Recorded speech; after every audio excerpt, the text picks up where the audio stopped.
அழாத பாப்பா, அதான் நாங்க வந்துட்டோம்ல.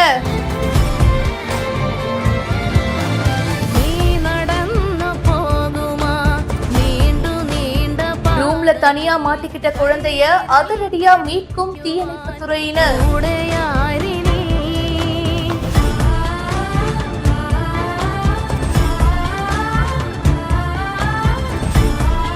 பல வீட்டுல குழந்தைங்க ரொம்ப சுட்டித்தனமா இருப்பாங்க, ஏதாச்சும் ஒரு சேட்டை பண்ணிக்கிட்டே இருப்பாங்க. அப்படிதான் இந்த குழந்தை ரூமுக்குள்ள போயிட்டு கதவை சாத்தி இருக்கு. உள்ளுக்குள்ள தாழ்பால் போட்டிருக்க போல. வீட்டுக்குள்ள இருக்கிறவங்கனால திறக்கவே முடியல. ஜன்னல் கிட்ட வந்து அந்த குழந்தைய சமாதானப்படுத்திக்கிட்டே இருக்காங்க. குழந்தை ரொம்ப பயந்துருச்சு. உடனடியா தீயணைப்பு துறையினருக்கு தகவலும் கொடுத்திருக்காங்க.